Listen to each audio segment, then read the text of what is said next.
Hi, I'm Fiona and welcome to my channel, the #1 place for singers to find the mindset, marketing, and monetization tools you need for your profitable singing career. So I got mixed feedback on my vlog formatting. On the one hand, people liked the more conversational style. On the other hand, they missed the well-organized structure. So I'm going to continue to mix it up, sometimes offering you straight scripted material, sometimes offering you straight vlog material, and sometimes mixing it up. And what I mean by mixing it up is a little bit more outlined, but not scripted. I think today's video is sort of in between the total vlog off the cuff and the slightly better outline. We'll see. So today I want to talk about engagement, and specifically what it means to engage on social media. Social media is a social platform, and it's essential for you as a singer, and it's essential for me as a singer coach to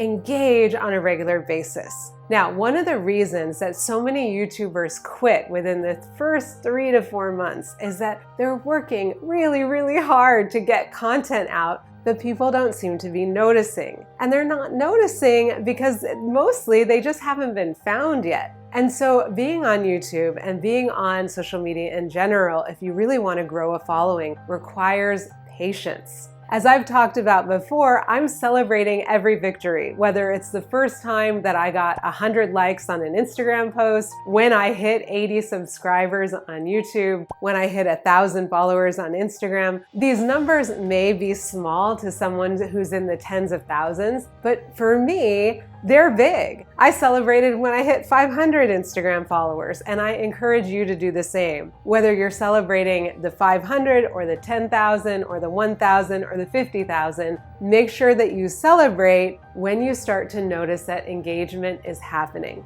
So back to YouTube. The reason that people quit in those first 3 to 4 months is that they're working hard, and I totally get that. I am working really hard, and those of you who are really committed to following me right now, mostly my friends and family, you know what I'm talking about. And so to push through that first 3 to 4 month period it's hard. It requires a commitment. And that's why the commitment that I made to myself and to you is that I would show up here on YouTube posting 2 videos a week for an entire year. And that's a commitment. But we'll see at the end of the year, what kind of snowballing effect has happened. One of the things that I noticed on Instagram was once I hit 1,000 followers, suddenly there was more engagement and there was this feeling of snowballing happening. I haven't hit that place yet on YouTube, but I expect that it will happen, and hopefully it'll happen soon. You can cross your fingers with me.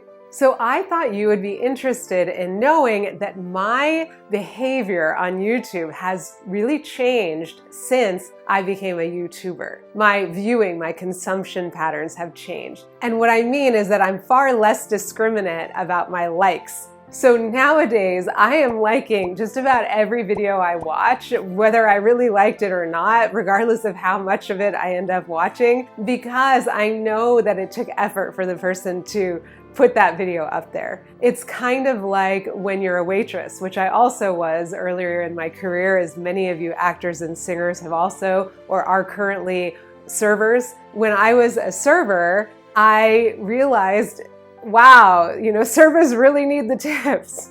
So I started being a more generous tipper. So now I am being a more generous liker, both here on YouTube and on Facebook and on Instagram. Everywhere that I show up online, I am becoming a more generous liker, and I encourage you to do the same.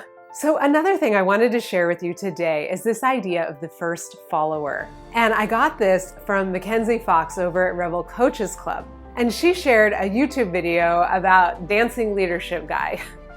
And basically what this video is about is a single man going out into a large outdoor field, kind of a park, some kind of park. And he starts dancing, and he starts dancing wild. And the rest of the people, it's a lot of people there at the park, they're kind of like, what's this guy doing? He seems kind of crazy. What is this? And eventually another person follows him, joins him.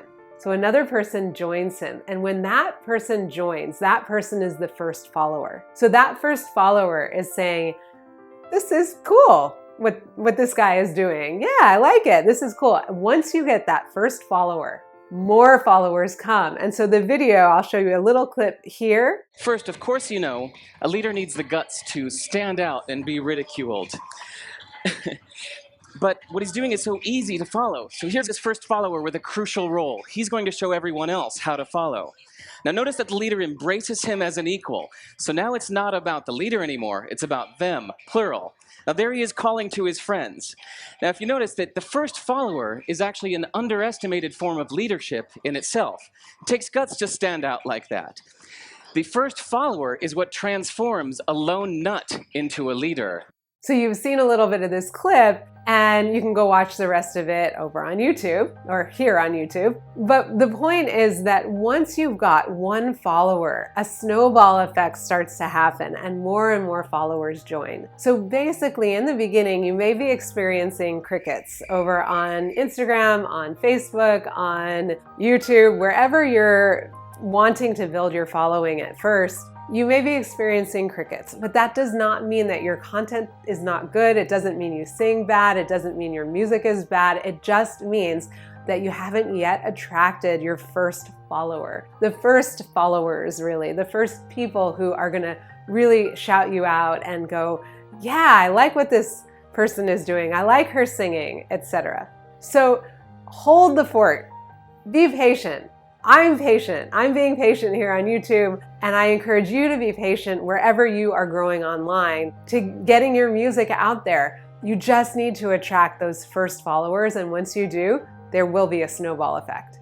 So one of the things that I knew about myself was when I started YouTube, if I really was experiencing total crickets, it was going to be very hard for me to show up, to meet my commitment of being here for a year. And so what I did was I actually reached out to my close friends and family, and I said, look, I am doing something that feels scary, I feel vulnerable, and I really want your support. And this is how you can support me. You can subscribe to the channel, you can watch my YouTube videos, you can like them, you can comment on them. But some of my friends, they're not big on social media. So those, I said, you don't need to have a YouTube account, just watch the YouTube video, I'll send you the link, and then text me, email me, call me. Just let me know that you're watching, that you're appreciating, that you have something positive to tell me about what it is that I'm doing. And I have to tell you that this strategy of literally asking my friends and family for support with this channel has made a massive difference. So if you are starting off with a new Instagram account, a new YouTube channel, you're releasing a new album, whatever kind of new endeavor, new content creation you are creating, or your show, you're doing more gigs all of a sudden, or you're in a new show, do not hesitate to ask your friends and family for support. You have a voice, you deserve to be heard, and your friends and family do want to support you. Now, maybe they don't love your style of music. Maybe they don't love the kind of show that you're doing. Find a way for them to show up for you. The people who really love you do want to support you. And it can be extraordinarily uplifting and life-affirming when your friends show up for you, when your family shows up for you. And that's what I have experienced. I have experienced an outpouring of support. It doesn't matter to me how many are actually commenting here on YouTube. What matters is that I know that they're there and that they let me know one way or another, via email or text or the comments here on YouTube. They let me know that they love me, that they support me, they're rooting for me. And that makes it less scary and less vulnerable to put myself out there in this way. Not only this, but so many of my friends and my family have always wanted to hear me sing. And I've always been like, oh, well, I'll invite you to my next show, which is maybe 6 months later and maybe 2 hours away or in Alaska. So they can't always come to hear me sing. So starting this YouTube channel has created an opportunity for friends and family to get to hear me sing in a way that they never have before. Is that scary for me? Yes, but I've had to just push through that imposter syndrome, push through my perfectionism and say, look, I know you love me and you want to hear me sing, so here you go, I'm singing. Okay, so speaking of engagement, why do I always ask you to like, subscribe, share this video, leave a comment? It's because not only is it good for the channel and the channel growth, like I was saying before, it matters to me. Not only am I more indiscriminate with my liking, I'm commenting on random YouTube videos that I like just to support these content creators because it is challenging. And so please do like, subscribe to my channel, click the notification bell, everything, comment, especially comment. I reply to all my comments.